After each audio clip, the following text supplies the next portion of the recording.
Hello दोस्तों, welcome to our channel. आप सबका स्वागत है। और आज अपन जो बात करने वाले हैं वो एक तो सोरगम के बारे में बात करने वाले हैं। और उसके बाद अपन जौ या ज्वार बाजरा के बारे में बात करने वाले हैं। एक तो एक तो ज्वार हो जाएगा। उसके बाद अपन बाजरा के बारे में बात करने वाले हैं। तो ज्वार और बाजरा अपन देखते हैं आज की क्लास और पिछले क्लास में अपन ने देखा था कि गेहूँ, मक्का, राइस इन सब के बारे में अपन ने पढ़ लिया है। उसके बाद अपन बात करते हैं ज्वार के बारे में। ज्वार ज्वार का बॉटनिकल नेम जो होता है सोरगम बाइकोलर होता है। और परिवार जो होता है इसका ग्रेमिनी होता है, यानी कि सीप और प्लांट होता है। ओरिजिन ऑफ पेलेस जो होता है दक्षिण पूर्वी अफ्रीका होता है। गुणसूत्र जो होता है इसके अंदर 20 होता है, ये 2n बराबर 20 होता है। उसके बाद अपन बात करते हैं इसकी किस्मों के बारे में। ये एक CH1 जो पहली संकर किस्म होती है 1964 में विकसित की गई थी। CSV जो 11 है वर्षाचरी, बुंदेल, फूले यशोदा, फूले वसुधा, फूले अनुराधा, सिरसा 20 आदि। ये सब सिरसा 20 किस्म जो होते हैं एशियन इसमें नहीं पाया जाता है, बाकी में एशियन पाया जाता है। और ज्वार के अंदर जो एशियन जो होता है, ये एशियन सबसे विषैला पदार्थ होता है जो इसकी छोटी अवस्था यानी कि जो कच्ची अवस्था होती है ज्वार की उसके अंदर पाया जाता है एशियन। और एशियन से क्या होता है कि जो छोटे बच्चे जो होते हैं या जो भी पशु होते हैं उनको खिलाने पर एक विषैला पदार्थ पाया जाता है इसके अंदर। उस विषैले पदार्थ से छोटे बच्चों की मृत्यु भी हो जाती है। यानी एशियन को छोटी मात्रा में कभी ये ज्वार को छोटी मात्रा में कभी भी नहीं खिलाना चाहिए जानवरों। इसकी अपन सीड रेट की बात करते हैं, अपन इसके 10 से 12 केजी पर हेक्टेयर के लिए चाहिए। और अगर अपन मान लो चारे के लिए उगाते हैं तो चारे के लिए अपन इसका दुगना कर देते हैं, यानी कि 40 से 50 केजी पर हेक्टेयर के लिए चाहिए होता है। अपन ने बोला कि सीप और प्लांट होता है। ज्वार जो होता है इसके पानी की आवश्यकता होती है, कम होती है, इसीलिए अपन इसे कैमल क्रॉप के नाम से भी जानते हैं। कैमल क्रॉप इसीलिए बोला जाता है इसको क्योंकि ये कम पानी की आवश्यकता होती है। अब ज्वार जो होता है इसमें हरा चारा जो होता है इसमें जहरीला होता है क्योंकि इसमें HCN यानी कि हाइड्रोजन साइनाइड पाया जाता है। और जो हाइड्रोजन साइनाइड जो होता है इसकी अगर सूखा पड़ने पर इसकी मात्रा बढ़ जाती है तो वर्षा होने पर इसकी मात्रा कम भी हो जाती है। विश्व में सर्वाधिक ज्वार जो होता है वो अफ्रीका के अंदर होता है। कहाँ पे होता है? अफ्रीका के अंदर। और जो भारत के अंदर सर्वाधिक ज्वार जो होता है महाराष्ट्र के अंदर होती है। अधिक ज्वार खाने से पेलेग्रा नामक बीमारी हो जाती है क्योंकि इसमें विटामिन बी की कमी होती है।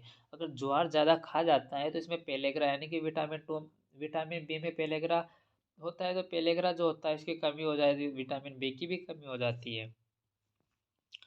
ज्वार का जो पौधा होता है ये ओपटन यानी कि बहुधा परम्परागित यानी कि ये सभी से ये क्रॉस पॉलिनेशन होता है, किसी से भी हो सकता है इसके अंदर। ज्वार जब पशु चारे में उपयोग में किया जाता है तो पुष्पन अवस्था के बाद काटा जाता है, यानी कि फूल आने के बाद काट दिया जाता है। ज्वार में जो होता है 10 से 12% प्रोटीन होता है। और इसे हाई एग्ज एग्जोटिव फसल भी कहा जाता है। एशियन को प्रसुक अम्ल या धुरिन भी कहा जाता है। जो एशियन जो होता है इसे धुरिन के नाम से भी जाना जाता है। और ये ज़्यादातर क्वेश्चन पूछा भी जाता है कि धुरिन के एशियन को और किस नाम से जाना जाता है। तो ये होता है एक तो प्रुसिक अम्ल होता है और एक होता है धुरिन। इसका संश्लेषण जड़ों में होता है और ये स्ट्राइगा ज्वार का आंशिक जड़ परजीवी खरपतवार होता है। खरपतवार को कलोज के नाम से सुना होगा तो वो इसकी ट्रिक होती है। बीमारी जो होता है इसके अंदर कंडवा रोग जो होता है ये उस्टिलागोमेडिस जो होता है ये बीमारी होता है। कीट जो होता है तना मक्खी लगता है जो सूट फ्लाई होता है और तना छेदक लगता है स्टेम बोरर। उसके बाद अपन ज्वार अनुसंधान संस्थान की बात करते हैं तो ज्वार अनुसंधान संस्थान हैदराबाद के अंदर है। उसके बाद अपन बात करते हैं बाजरा। बाजरे की अपन बात करते हैं तो बाजरा जो होता है ये बॉटनिकल नेम जो होता है पेनिसिटम टाइफोडियम जो होता है, इसका बाजरा का बॉटनिकल नेम पेनिसिटम टाइफोडियम होता है। फैमिली जो होता है वो पोएस या ग्रेमिनी होता है। गुणसूत्र 14 होता है। और उत्पत्ति स्थान जो होता है वो अफ्रीका होता है। इसके कुछ अन्य नाम या कुछ कॉमन नेम जो होता है इसके जैसे कि डार्क मिलेट हो गया, स्पाइक मिलेट हो गया, कैंडल मिलेट हो गया, केटल मिलेट हो गया, ये सब इसके अन्य नाम होते हैं या कॉमन नाम होते हैं। बाजरा में जो अन्य अनाज की तुलना में जो खनिज की मात्रा होती है सब जो खनिज की मात्रा होती है सिर्फ बाजरे के अंदर पाई जाती है और वो भी 2.7%। खनिज यानी कि मिनरल, मिनरल जो पाया जाता है वो सिर्फ और सिर्फ बाजरे के अंदर पाया जाता है। और जो सबसे ज़्यादा बाजरा तो अपने राजस्थान के अंदर उगाया जाता है, और बाजरा गरीबों का स्टेबल फूड होता है।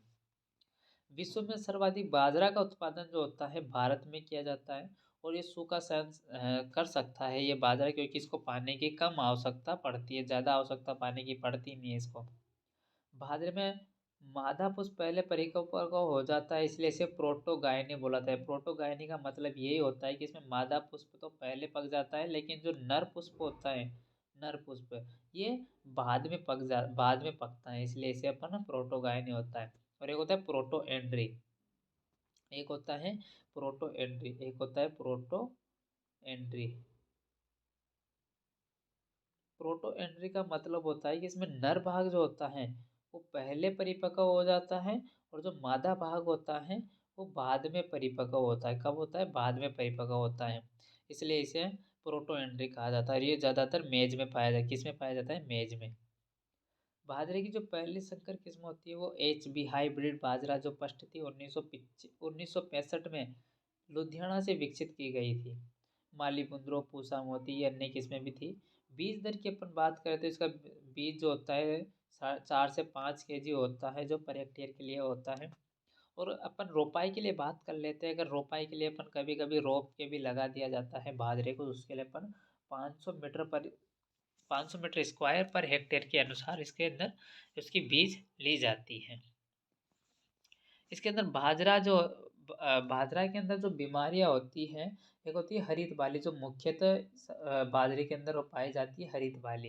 ये स्क्लेरोस्पोरा ग्रेमिनिकोला जो होता है, डाउनी मिल्ड्यू होता है, जिसके कारण होता है, और डाउनी मिल्ड्यू से बोला जाता है, और ये हरित वाले यानी कि हरे हरे हो जाते हैं। अर्गट जो होता है, अर्गट क्लेविसेप्स फ्यूजिफॉर्मिस जो होता है, ये अर्गट रोग होता है। चूर्णी आश्रिता होता है। कंडवा जो होता है, ये कंडवे का ये इसकी वजह से होता है। तो इसके यहीं पे अपनी क्लास समाप्त होती है। और कैसा लगा अपनी क्लास? अगर अच्छी लगे तो लाइक कीजिए, शेयर कीजिए एंड कमेंट कीजिए। और नेक्स्ट वीडियो में मिलते हैं, तो जब तक देखते रहिए। Thank you.